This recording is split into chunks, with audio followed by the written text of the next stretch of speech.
về rồi. Mở mắt ra là thấy gì? Thấy trên cắm trại rồi. À, mở mắt ra là thấy cắm trại hả? Dạ. Bên này đợi ba vô mua vé nha. Wow, đẹp quá à. Quên vé là cái gì? Vô cắm trại á chú. Cắm trại hả? Dạ. Hai vợ chồng hả? Con với con bé. Con chào chú.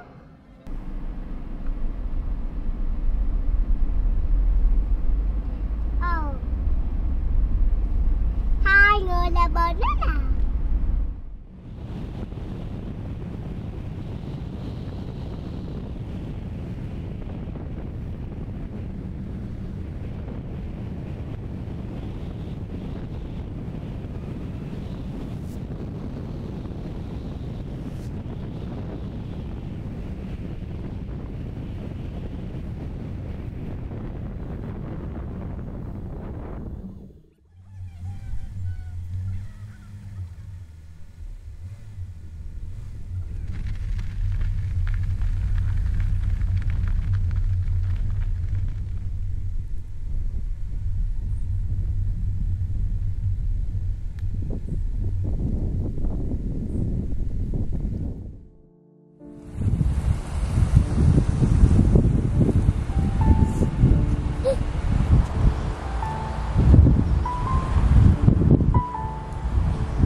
Con che mắt của con luôn. Con nhìn con nè. Con nhìn con nè. Dễ thương quá ta. Bây giờ nó bắt cổng cho nằm nha. Ba con chóc nó nổ, con chóc nó không nghe con nói.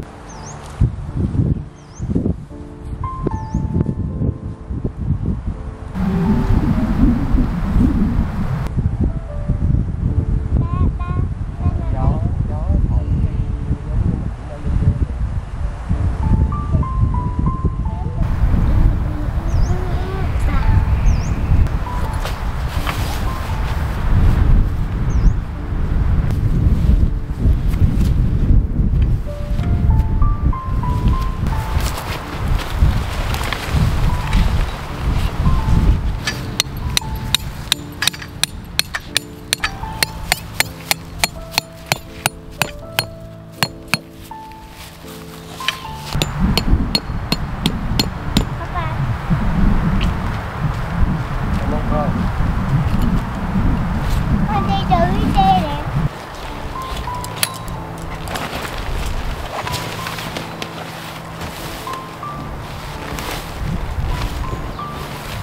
Để giùm ba cái búa đi. Nè ba. Rồi, ok. Con con. Để ba cái búa đi.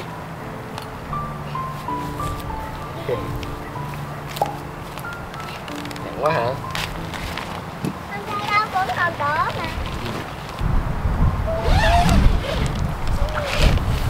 Ba con vô được leo luôn rồi. Đúng không? Hết. Này là nữa ha. Dạ. Ba đi từ đây qua đâu ạ?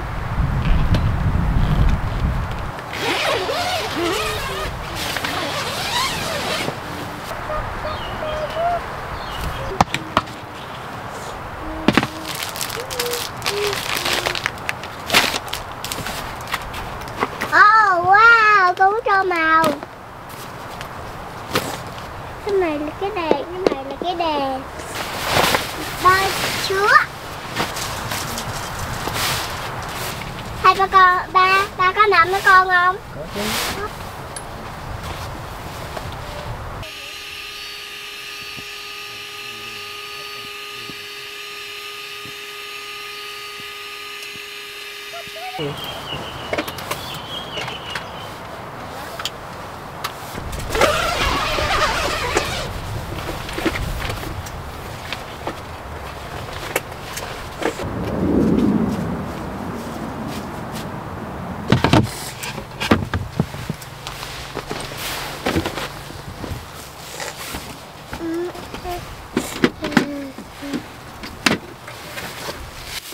Phải vô đựng rác nha.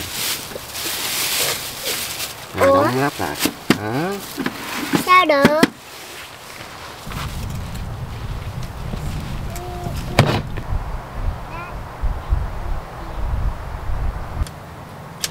Tại sao hai ba con mình có lèo à? Thấy không? Dạ.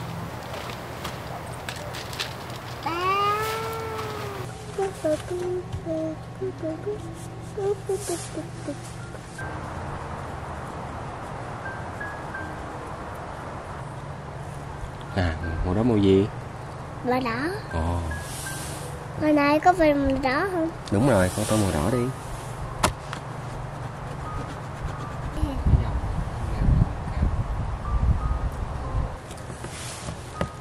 Không ra đó để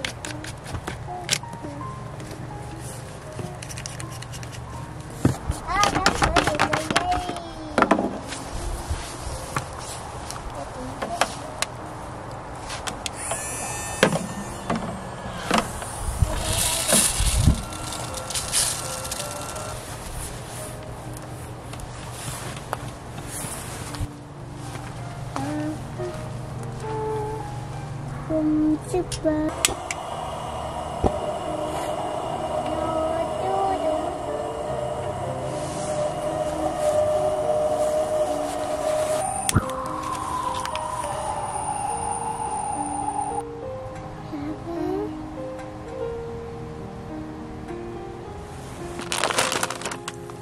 Con mới ăn Mì.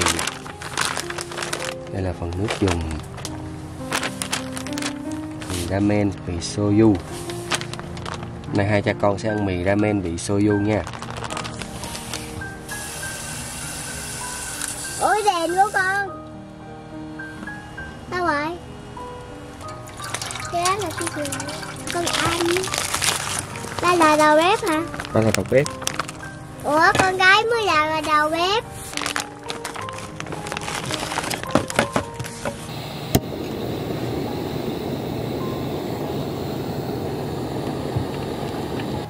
Chào bạn. Thật mà, đây là bạn. Bạn tên gì vậy? Mình có đèn. Bạn đang đi chơi đó với ai vậy? Mình đang đi chơi với ba mình. Con là con gì vậy? Không, mình là hôm đông em bé đây. À, cũng là em bé hả? Còn bạn này là bạn gì? Bạn ngựa mẹ. À, bạn ngựa mẹ hả? Ba, để cho ba có hai cái đèn để con cầm.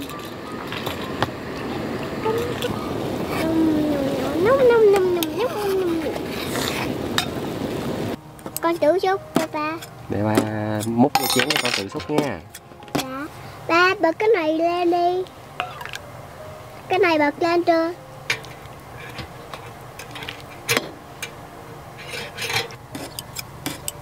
Thôi. Ơi, Ba đang làm gì đó? ba cắt mì cho con ăn nè. Dạ. Chúc con ăn ngon miệng nha. Dạ. Một nhỏ con thấy lá nhiều quá con lấy. Rồi.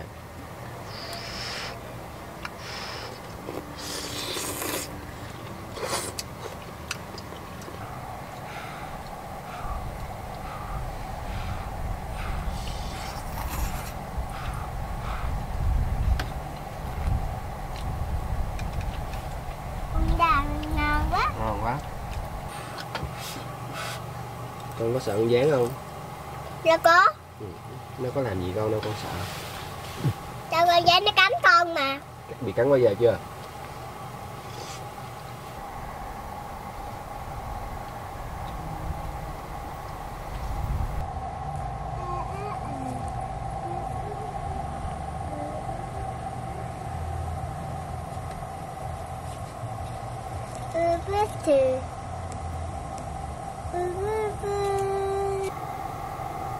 Sau này lớn lên con thích làm gì? Làm cảnh sát. Làm cảnh sát hả? Ừ. Làm cảnh sát để làm cái gì? Làm cảnh sát để bắt cướp. À. Mẹ ơi, con đưa anh hết đó. Trời. Ba có quay lại đó, ba có quay clip lại luôn. Ba con quay đếp đại luôn. Tí nữa gửi cho mẹ coi. Tí nữa nữa Mì ba ngon mẹ mà. con. Hả? Hả? Mì ăn ngon không? Ngon. Mẹ ơi, hồi nãy con nó gọi con. Ghê vậy? Gọi sao? Kem gai đây. Ghê quá à, ba thì kỳ quá giữa rừng cứ treo con. Đâu có treo nó ra nó nói anh vậy mà. Ai gọi con? Ai gọi con? Hả? Dạ. Ai gọi con? Dạ con ma.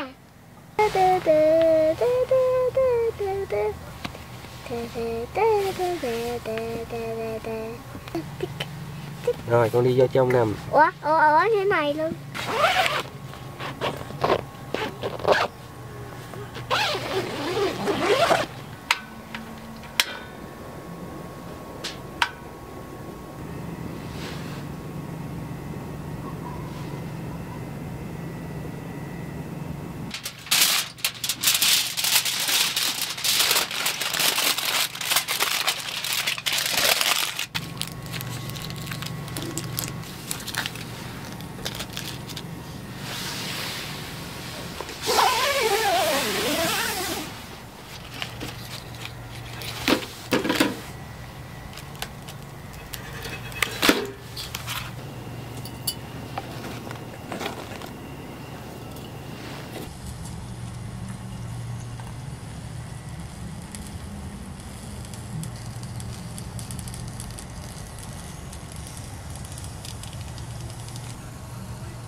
Mèo gặp cáo trong rừng. Mèo nghĩ ông cáo là người biết điều và từng trải, thiên hạ đều kính nể, cho nên mèo bắt chuyện rất thân mật. Xin chào ông cáo thân mến.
Con cần ăn bánh à?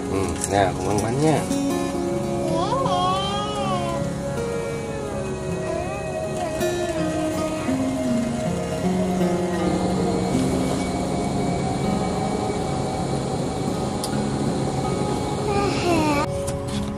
Mẹ ba mình thấy bánh lên kìa. Pha cà phê.